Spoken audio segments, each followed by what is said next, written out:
The Eagles' 2024 season was unique. They were coming off a pretty embarrassing 2023 season where they finished by losing 6 of their final 7 games, and they were bounced from the playoffs in the first round. That offseason brought big changes. Longtime players like Jason Kelce and Fletcher Cox retired.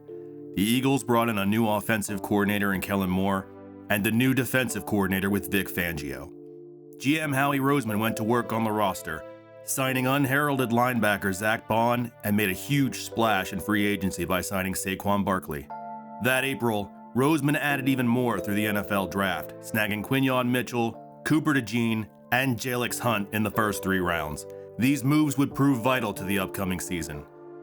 They started the season with the NFL's first South American game in Sao Paulo, Brazil versus the Packers. They won that, but lost a very winnable game in Week 2 to the Falcons. After winning a bad game to the Saints in Week 3, they lost again in Week 4 to the Bucs. Fans were right to question just what kind of Eagles team this was. Something seemed to be holding them back. The players felt it too. They went into their bye week at 2-2. Serious conversations were on the horizon. Offensive lineman Lane Johnson, Jordan Mailata, and Landon Dickerson pitched a more run-heavy offense to head coach Nick Sirianni. Also, rookie Cooper Dejean was back from injury and took over the slot corner position moving forward. The Eagles returned from their bye and ripped off 10 straight wins. They looked good. They looked different. A dominant team that finished the regular season with a record of 14-3.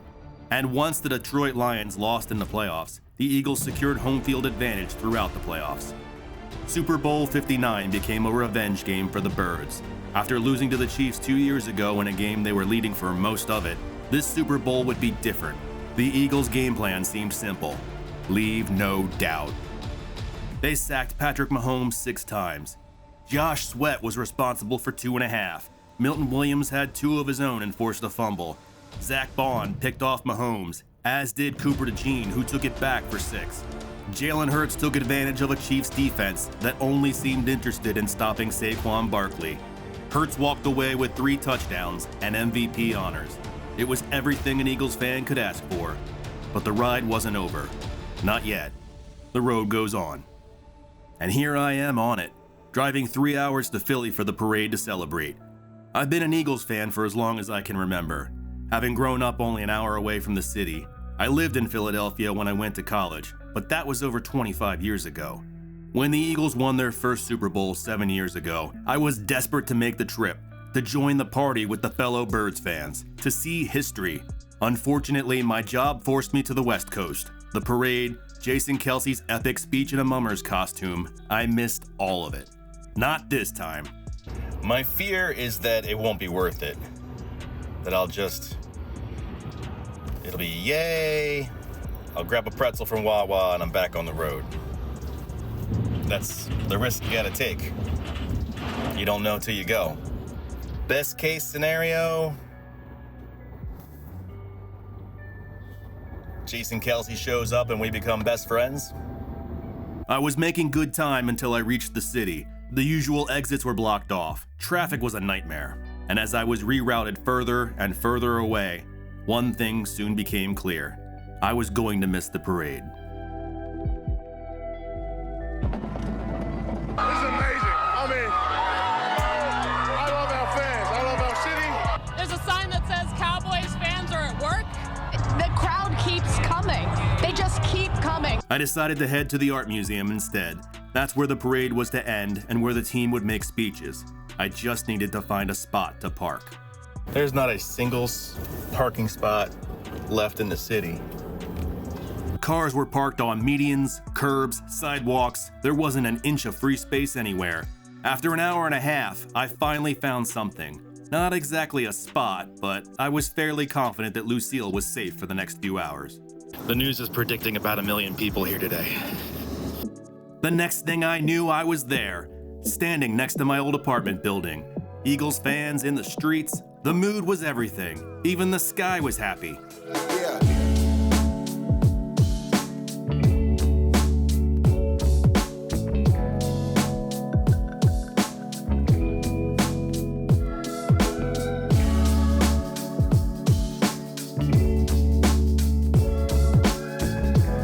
I I worked my way up through the mob and some unexpected mud until I achieved a respectable distance. I was finally there. Let's get this party started. The best sports fans in the world! They are the greatest team in modern Eagles history. You hear that, Dallas? The Eagles are America's team. Two-time Super Bowl.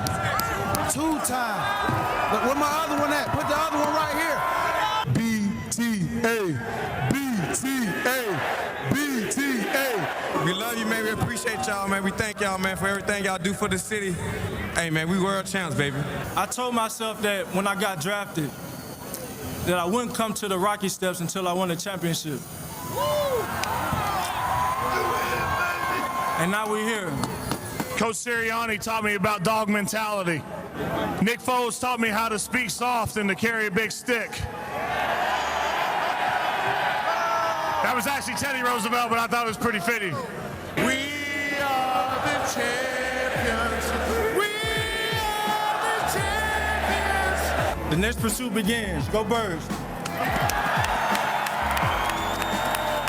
You gonna get all those things wrong about me, but one thing you can get right. I'm a fucking champion. It was a glorious celebration, but not for me. I missed it all. Well, that did not go the way I thought it would. As the mayor and the governor came out to say hi or whatever, we realized the speakers weren't loud enough. No one could hear a word they said. And just before the team came out, a fight broke out right in front of me. 2 men literally bounced off of me before falling to the ground nearby. One of them ran away soon after, but the other was left to bleed on the cold ground. So I did what anyone would do. Ignore him and go back to my good time. I didn't know who was in the right, and it was none of my business. But it soon became clear after that man, a kid really, wasn't doing so well and needed help.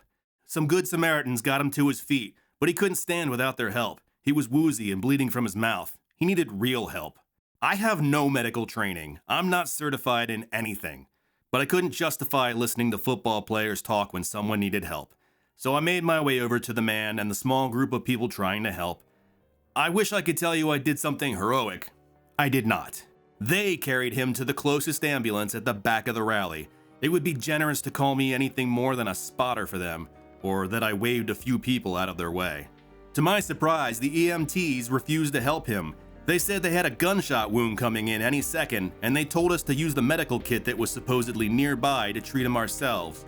I immediately went to look for it, but I couldn't find it anywhere. When I returned to the ambulance, the injured man and the Good Samaritans were all gone. I never saw any of them again. Now I was alone, and I had a decision to make. Do I try to return to the rally, over the mud, to a worse spot where I can't hear or see anything? Or do I go home? So I left. Lucille was unharmed, right where I left her, the bright spot of the day. I thought leaving early would mean that I'd beat the traffic, but it was anything but. I only had a short distance to go to get out of the city, but it was through a gauntlet of the slowest, dumbest traffic I have ever witnessed. I got to see a lovely display of the city's emergency services, including SWAT. Later I learned that there were 2 people shot during the parade. Both survived. And I'm reminded that last year's parade for the Chiefs suffered a shooting too. More reminders to put things in perspective, and another chance to be grateful for what you get, no matter how little. Another hour and a half in traffic and I was finally free of the city. By the time I got home, end to end, 12 hours had passed, with over 90% of it being in my car. Heck of a day. Oh, and in case you're wondering, yeah, I got my pretzel.